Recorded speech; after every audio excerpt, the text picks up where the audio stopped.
Salut les fugitifs et bienvenue sur la chaîne Quitter la France. Nouvelle vidéo en direct de Asapik à mort, à Omanao Beach, à Prashop Kirikan. Le sable est brûlant, mais c'est pas grave. Regardez-moi ça, regardez-moi ça.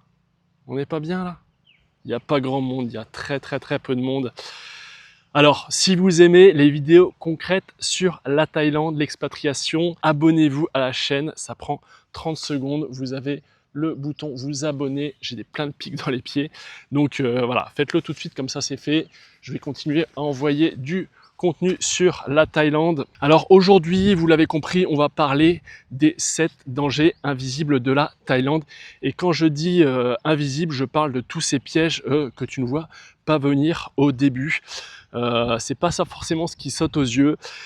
C'est souvent plus discret, plus progressif et surtout plus sournois. Au début, tu trouves ça génial, puis tu te relâches, tu banalises et c'est là que tu commences à prendre les coups. La Thaïlande, au fond, c'est un peu comme un combat de Muay Thai, de boxe thaïlandaise. Tant que tu restes lucide, ça peut être incroyable, mais dès que tu baisses ta garde, tu peux te faire punir très vite. Restez bien jusqu'à la fin parce que vous allez voir que le 7e danger est, selon moi, le plus violent de tous.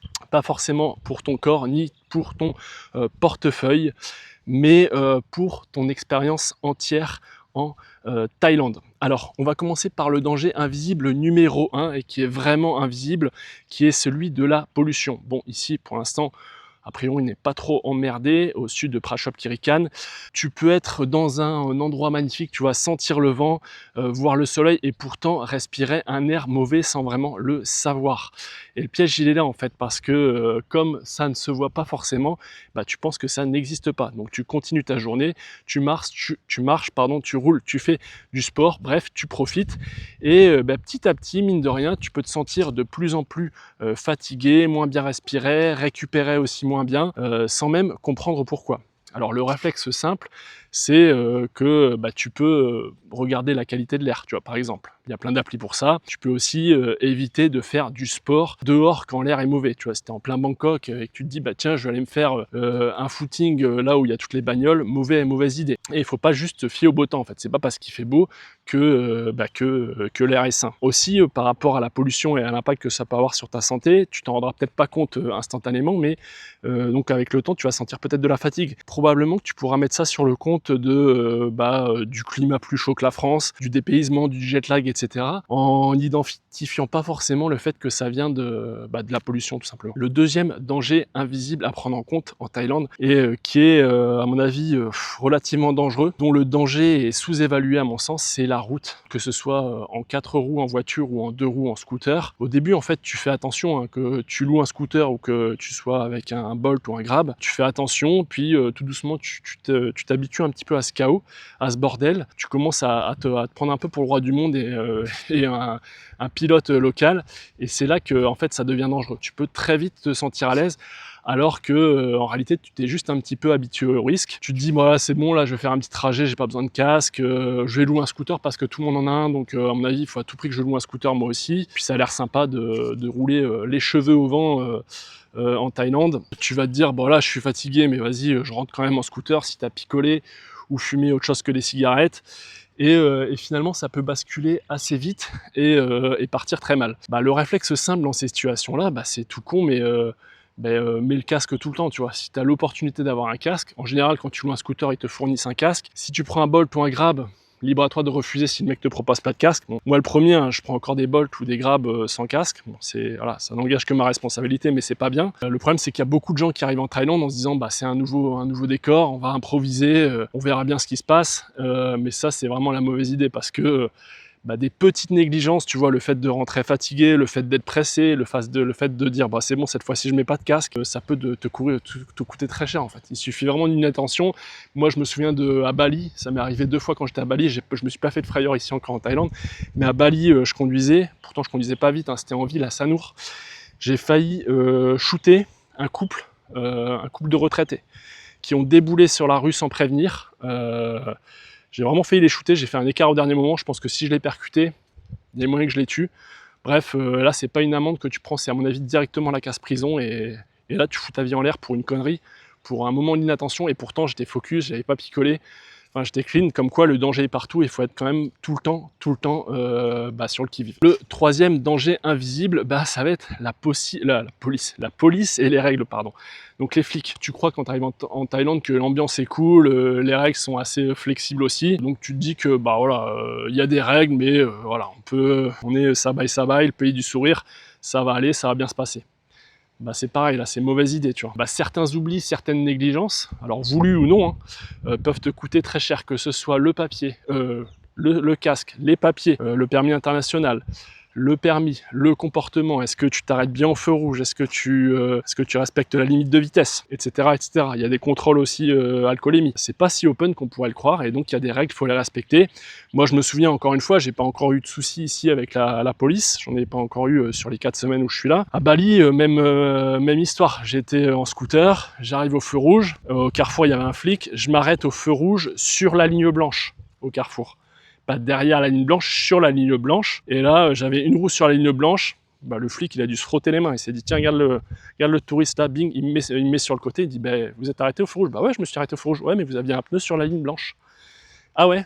Eh non, on n'a pas le droit, la ligne blanche, c'est la ligne blanche. Du coup, il a voulu me foutre une amende, et il m'a fait comprendre qu'il y avait moyen de régler ça en direct, de la main à la main. D'ailleurs, petit tips que je vous donne, que j'avais déjà donné dans une précédente vidéo, mais pour ceux qui l'ont pas vu, je le rappelle ici.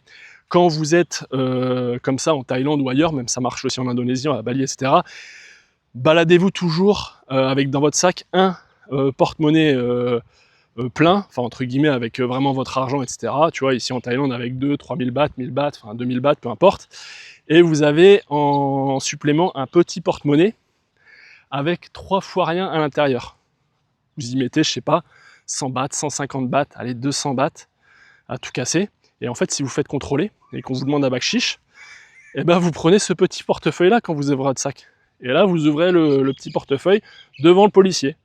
Comme ça, il n'y a pas de quiproquo, quoi. Lui, il voit que vous ouvrez votre portefeuille devant lui, il n'y a que 150 bahts dedans, donc en fait, concrètement, dès le départ, il sait qu'il pourra vous soulager que de 150 bahts max. Et donc, vous limitez potentiellement le bakshish que vous aurez à lui verser. Voilà. Bon. Ça vaut ce que ça vaut, mais moi, je m'en suis déjà servi, ça fonctionne, et ça m'a fait quand même économiser un peu de pognon. Donc voilà, le sourire ici, même si c'est le pays du sourire, ça efface pas les règles. Le réflexe simple à avoir, c'est justement d'être carré, d'avoir avec soi ses papiers en ordre et en règle, surtout les avoir avec soi, parce que la dernière fois je rentrais des combats de boxe thaï là, et il était 23h pourtant, et puis là il y a un flic qui avait chopé un gars dans une ruelle, enfin un truc paumé, et contrôle de papier, non j'ai écouté, c'était un anglophone, il disait non j'ai pas mes papiers, mon permis il est à l'hôtel, mais si vous voulez je vous montre tout, etc. Et le flic voulait rien savoir en fait. Donc en gros il était en train de le coincer en lui disant attends, tu conduis, t'as pas de papier, tu vas passer à la caisse mon coco. Donc essayez d'avoir vos papiers sur vous, respectez les règles, et essayez même presque de les surrespecter, et surtout n'imitez pas les locaux. C'est pas parce que le local il va griller un feu, ou il va faire un contresens, ou il va rouler à toute vitesse que toi tu as le droit de le faire, parce qu'on n'a pas vraiment les mêmes droits que les locaux ici en Thaïlande. Donc ayez bien ça à l'esprit, il vaut mieux être trop prudent, perdre un petit peu de temps, et comme ça éviter de se faire toper par les flics, ou alors éviter de se faire un accident forcément. Le danger invisible numéro 4, et ça c'est difficile d'y résister. Enfin, en tout cas pour la première partie, c'est la bouffe, la nourriture qui est partout, omniprésente en permanence, et la santé. Le problème en soi, c'est pas la bouffe thaïlandaise, parce que si vous choisissez bien, vous pouvez manger relativement healthy. Quel accent. Le problème, c'est vraiment, comme je vous disais, c'est l'omniprésence et la facilité, l'abondance d'offres. Tu peux manger en fait partout, tout le temps, et surtout pour pas très cher. Donc forcément, tu te lâches un peu plus, surtout au début quand tu arrives, parce que tu te dis ça c'est trop bon, ça c'est trop bon, ça c'est trop bon, donc tu te gaves. Tu bois aussi plus parce que tu es déshydraté, mais on te propose pas mal de choses assez sucrées à chaque fois, ils rajoutent du sucre, que ce soit dans la bouffe ou dans la boisson, et donc sans t'en rendre compte, tu assimiles beaucoup de sucre, et mécaniquement, au bout d'un moment, tu te sens plus mou, moins en forme, moins discipliné, donc tu sens que tu es en train de glisser sur la mauvaise pente. Le réflexe simple, c'est d'essayer de garder quelques habitudes propres, tu vois. Si tu avais une routine d'alimentation en France avec 3 repas par jour, ici tu essaies de faire un petit peu pareil, tu vois. Plutôt que de manger toutes les heures, toutes les 2 heures, ou dès que tu as un smoothie qui te tend les bras, ou un milkshake, ou un soda avec du sirop sucré, bah tu dis non, ou alors sinon tu prends de l'eau, tu vois. Moi, depuis que je suis ici, je tourne à la flotte, aux plates ou aux pétillantes, et j'ai dû me prendre 3 coca, tu vois. Ça fait un mois que je suis ici. À l'occasion, si j'ai vraiment envie de me faire plaisir, en l'occurrence hier soir, tu vois, je me pète un coca. Donc voilà, tu gardes ça pour le plaisir de temps en temps, et déjà pour la boisson, ce sera déjà très bien. Et pour les repas, bah, essaie d'éviter d'utiliser l'excuse des prix bas pour te gaver et manger 5, 6, 7 fois dans la journée. Le danger invisible numéro 5, ça va être les soirées. Alors les soirées, et on va dire les soirées, le monde de la nuit, et tout ce que ça apporte. Et de manière générale, on va appeler ça la perte de cadre. Alors en Thaïlande, tout est facile. Donc on parlait de la bouffe déjà, par extension, tout est facile: sortir, boire, rencontrer, entre guillemets, prolonger jusqu'au petit matin, c'est vraiment pas compliqué, tout est fluide, les paiements sont ultra simplifiés. Donc au début, forcément, si tu aimes bien sortir, si tu aimes bien faire la fête, tu vas te dire: «Bah, attends, je suis là pour profiter, je suis pas là pour refaire, la même vie qu'en France, donc voilà, je profite».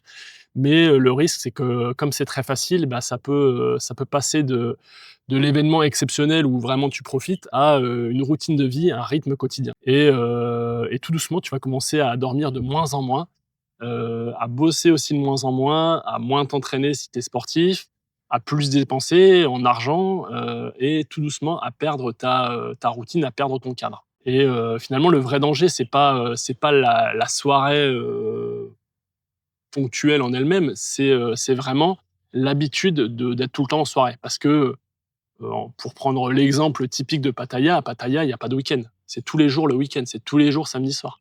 Donc en fait, si tu veux, tu peux faire, pump it up, tous les jours, il y a pas de problème. Il y aura toujours, un bar d'ouvert, il y aura toujours une boîte de nuit ouverte, il y aura toujours, une fille de bar, prête à t'ouvrir, grand les bras pour passer une bonne soirée avec elle. Alors je dis pas que c'est bien, que c'est mal, je suis pas là pour juger, mais voilà, en tout cas, le milieu est vraiment propice pour faire, la fiesta tous les jours. Bah, le réflexe hyper simple, c'est, te fixer des limites, bah, très basiques, hein, finalement, essayer de garder, tes journées structurées avec, des horaires à respecter.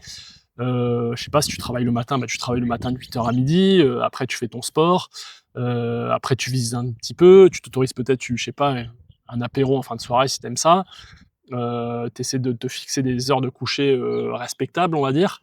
Et si tu te fixes ce cadre-là, bah, il y a pas de raison que ça parte en couille. Et moi, en fait, voilà, mon cadre, il a été un peu bouleversé parce que je me suis adapté au niveau horaire, à la chaleur. Je pensais pas que j'allais forcément, tu vois, essayer de rester à l'intérieur de midi à 16-17 heures, tu vois? Parce que pour moi, avant de partir en Thaïlande, je me disais: «Ouais, ça va être trop bien, ça va être en journée, il va faire beau, je pourrai aller à la plage et cetera». Mais en ce moment, il fait quand même relativement chaud, et je préfère être à l'intérieur, tu vois, sur ces horaires de la journée pour bosser. Tu vois, je bosse au frais, comme ça je ressors le soir quand il commence à faire meilleur, ou sinon, bah, je pars le matin tôt. Ce matin, je suis parti à 7 heures là pour aller à la plage, et c'est des horaires donc qui sont bouleversés dans ce sens-là, mais c'est pas pour autant que je vais me coucher à 2 heures à faire la fiesta. Déjà, j'aime pas ça, c'est pas mon délire.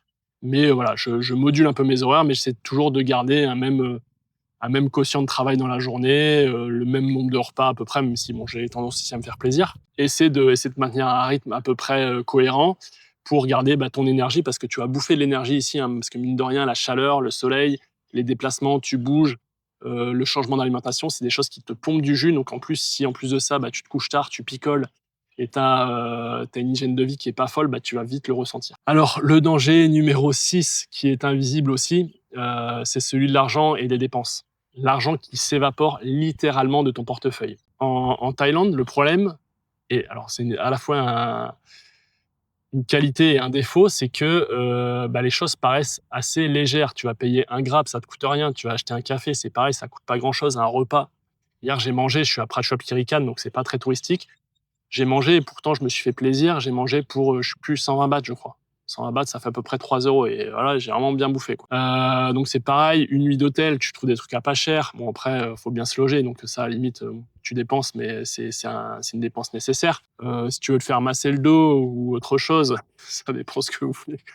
Ah, c'était un peu limite. Bon, je couperai pas, mais vous avez compris. Enfin voilà, les massages, c'est pareil, un massage, c'est quoi? Je crois que c'est 300 bahts, tu vois? Moi, j'en ai fait un à Bangkok, j'avais payé 1000 bahts, j'étais allé dans un truc, 1100 bahts, je crois. J'étais allé dans un truc un peu luxe, finalement, c'était pas ouf. Mais voilà, tu en as des beaucoup moins chers. Donc, c'est pareil, c'est des sources de dépenses qui peuvent partir très facilement. Pris séparément, ça coûte que dalle, mais tout mis bout à bout, en fait, ça peut faire assez mal. Et le piège, c'est justement de ne pas sentir que tu dépenses. En fait, en France, tu vas avoir des gros blocs de dépenses. Tu vas payer un loyer, tu vas payer un plein de courses, tu vas payer un plein d'essence, surtout en même temps, en ce moment. Et ça, c'est des dépenses que tu vois et que tu peux quantifier et cumuler assez facilement parce que c'est des gros postes, c'est des grosses dépenses. Alors qu'ici, c'est totalement l'inverse. Tu vas mettre un coup plein dans le scooter, tu vas louer un scooter une journée de 100 bahts, un café 40 bahts, un Grab, ça va coûter 50 bahts. Et tout doucement, bah, tu te fais siphonner littéralement ton portefeuille. Alors le réflexe simple, c'est tu peux déjà commencer par noter ce que tu dépenses. Et après, une fois que tu as capté à peu près le coût des choses ici, bah, tu te fais ni plus ni moins qu'un budget. En fait, tu dis, bah, je sais pas, par mois, par jour, tous les jours, ça me coûte à peu près 400-500 bahts pour bouffer. J'ai 100 bahts de transport, je sais pas, je dépense 1000 bahts par chambre, par nuit d'hôtel, et bah, tu dis bah, sur la semaine, je m'alloue tel montant, et puis bah, tu essaies de veiller chaque jour à pas dépasser ce budget-là. On arrive maintenant sur le 7e et dernier danger invisible, qui est bah, le plus dangereux de tous, parce que ça peut vraiment, vraiment niquer ton expérience en Thaïlande. Le pire piège est de croire que la Thaïlande est la terre promise et qu'elle va littéralement te sauver. Le gros piège, c'est de croire que la Thaïlande va régler ton manque de discipline, ton mal-être, tes frustrations, ton vide, tes mauvaises habitudes. Alors certes, un pays peut t'aider à aller mieux, un pays peut te donner une bouffée d'oxygène, un pays peut t'ouvrir l'esprit, ça c'est vrai, c'est ce que fait la Thaïlande, je trouve, mais il fera pas le boulot à ta place. Si tu pars en Thaïlande pour fuir ce que tu n'as pas réglé en France ou dans un autre pays, eh ben, tu risques juste de déplacer tes problèmes juste dans un décor plus joli. Tes problèmes, en fait, ils viennent avec toi dans ta valise. Et c'est là où ton expérience, elle peut complètement foirer. Parce que tu n'auras pas changé de vie, tu auras juste changé d'arrière-plan. En fait, c'est tout le décor qui va changer, mais tes problèmes, tu les gardes avec toi. Donc c'est pour ça que si tu viens en Thaïlande en fait avec quelques problèmes du type addiction, que ce soit, je sais pas, à l'alcool, aux drogues, au sexe, à la dépense, à la bouffe, tu vois, je sais pas si tu es boulimique ou si tu as tendance à aimer beaucoup manger ou être en surpoids, et cetera. Et ben, je vais pas dire que la Thaïlande n'est pas faite pour toi, mais il va falloir faire un gros, gros, gros, gros travail sur toi, parce que tout ce que va faire la Thaïlande, à mon avis, vu la facilité d'accéder à tout ça, c'est qu'elle va empirer tes problèmes, quoi. Et donc ce qui était sur le papier un paradis peut assez vite devenir un enfer. J'ai la chance, moi, je bois quasiment pas d'alcool, avoir assez peu de dépendance. Mes seules dépendances, ça va être peut-être le boulot. J'aime bien bosser à bloc, le sport, mais ça, je l'étais déjà en France, donc ça m'a pas, voilà, ça a pas soigné ce problème-là, la dépendance au sport. Mais voilà, la Thaïlande, c'est pas une baguette magique et ça va pas te soigner de tous tes maux dès lors que tu prends l'avion pour venir ici. Donc le réflexe qui est assez simple, bah, c'est soit avant de venir essayer de travailler sur toi, mais ne surtout pas espérer que la Thaïlande règle tes soucis. Essayer de venir avec de la lucidité, en fait, avec un minimum de cadre, parce que le cadre, c'est pas le pays qui va te le donner, c'est toi qui dois te l'imposer à toi-même. Donc non, la Thaïlande, c'est pas un mauvais pays, en fait, mais c'est un pays qui peut aussi très vite te piéger si tu te relâches un peu trop. C'est pour ça que voilà, on peut facilement faire le parallèle avec le combat de boxe thaï, dans le sens où bah, t'as beau arriver dans un stadium de boxe thaï avec des belles lumières, un beau ring, un beau public, etc., que t'as un beau short et des beaux gants, t'es bien content. Seulement, si toi, t'es pas prêt pour le combat, eh ben, ça sert à rien. Tout ce décorum autour, il sert à que dalle. Et il faut que toi, tu sois solide. Parce que si tu arrives là-bas avec la garde baissée, bah, tu vas prendre des coups, mais pleine tête, sans avertissement. Donc, ça peut faire assez mal. Et surtout, les coups, tu vas pas les voir venir. Et c'est ça qui est traître.